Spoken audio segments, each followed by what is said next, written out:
nama saya Mela Saharani dengan NPM 2021 01 500 621 dengan kelas R6I. Di sini saya akan menjelaskan sedikit tentang proposal skripsi yang akan saya ajukan nanti di semester 7. Saya akan mengajukan judul di semester 7 nanti, yaitu adalah pengaruh idol K-pop NCT Dream terhadap motivasi belajar siswa yang menyukai idol K-pop NCT Dream tersebut. Lalu selanjutnya dalam penelitian ini ada urgensi kenapa penelitian ini harus dilakukan. Ya, karena fenomena K-pop khususnya popularitas grup seperti NCT Dream telah berkembang pesat dan menjadi bagian integral dari kehidupan banyak remaja. Mengingat potensi idola untuk mempengaruhi sikap dan perilaku penggemar mereka, penting untuk memahami bagaimana kekaguman terhadap NCT Dream dapat berdampak pada aspek krusial seperti motivasi belajar.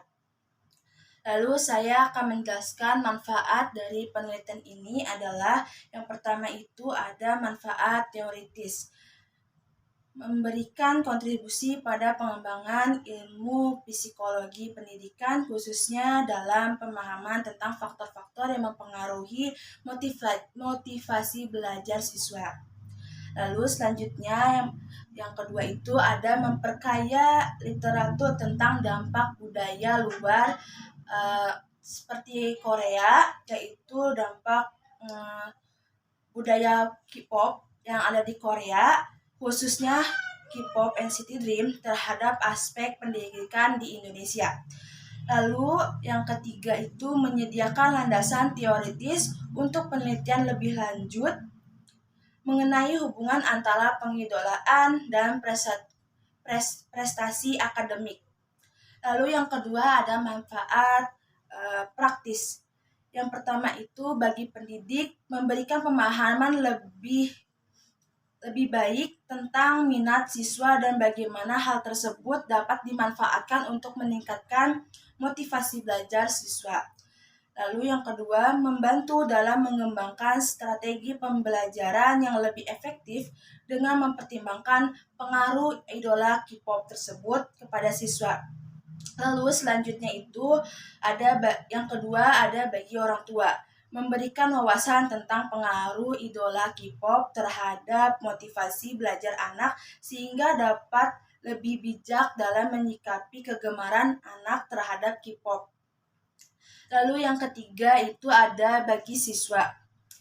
Yang pertama, meningkatkan kesadaran tentang bagaimana hobi dan kegemaran mereka dapat berdampak positif pada motivasi belajar. Lalu yang kedua, mendorong refleksi diri tentang cara mengintegrasikan minat pada K-pop dengan tanggung jawab akademik.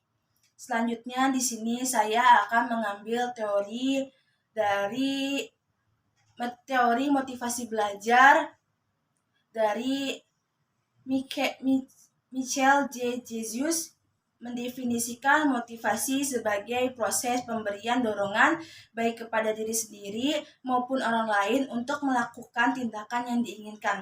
Saya juga akan mengambil teori hierarki kebutuhan Maslow yang dikembangkan oleh psikolog Abraham Maslow pada tahun 1943, merupakan salah satu teori motivasi yang paling berpengaruh dalam psikologi dan pendidikan.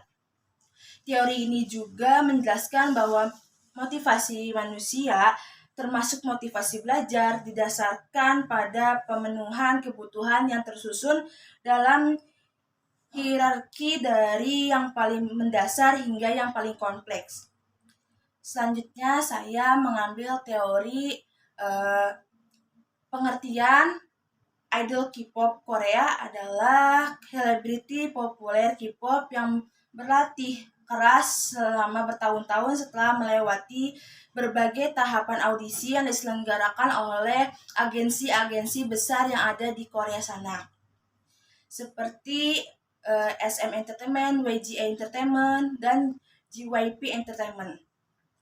Selanjutnya saya juga akan mengambil profil dari NCT Dream, yaitu NCT Dream adalah subunit dari grup populer yang ada di Korea, yaitu subunit NCT, yang dimana singkatan dari NCT itu adalah Neo Culture Technology yang dibentuk oleh SM Entertainment, debut pada tanggal 25 Agustus 2006 dengan lagu pertamanya atau single pertama itu yaitu Chewing Gum.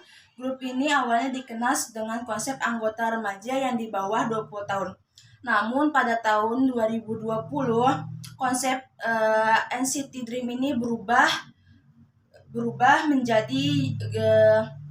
menjadi unit tetap dengan 7 anggota yang beranggotakan adalah Mark sebagai leader, lalu ada Renjun sebagai vokalis, lalu ada Jeno sebagai rapper, lalu ada Hechan sebagai vokalis, lalu ada Jaemin sebagai rapper, lalu ada Chonlo sebagai vokalis, dan yang terakhir ada Jisung sebagai rapper. Masing-masing anggota memiliki peran yang sangat penting dalam grupnya masing-masing. Selanjutnya saya akan menjelaskan tujuan dari penelitian ini. Tujuan dari penelitian ini untuk mengkaji pengaruh boyband NCT Dream terhadap motivasi belajar siswa terhadap siswa yang menyukai NCT Dream. Dalam penelitian ini nanti saya akan menggunakan metode dengan pendekatan kuantitatif dengan metode pengambilan datanya itu dengan metode survei. Baik, selanjutnya saya akan menjelaskan kerangka berpikir yang setelah saya buat untuk proposal skripsi saya, yang dimana pertama itu ada pengidolaan terhadap NCT Dream terhadap meningkatkan motivasi belajar siswa. Penelitian ini bertujuan untuk mengkaji pengaruh boyband NCT Dream terhadap motivasi belajar siswa yang menyukai idol K-pop NCT Dream. Fenomena pengidolaan terhadap boyband seperti NCT Dream di kalangan remaja menimbulkan kekhawatiran bahwa hal tersebut dapat mengganggu konsentrasi belajar siswa.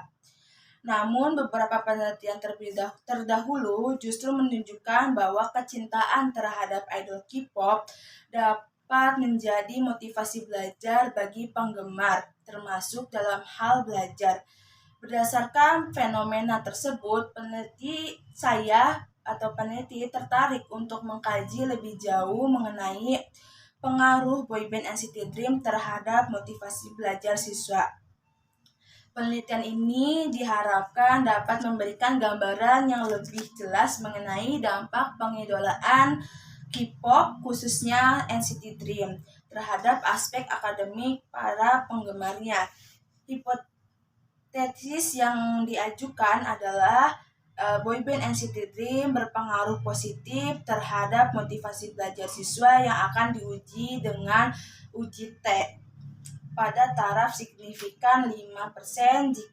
Jika hipotesis 0 ditolak, maka boyband NCT Dream terbukti berpengaruh terhadap motivasi belajar. Selanjutnya saya akan menjelaskan tentang pengambilan data yang akan saya gunakan dalam penelitian ini.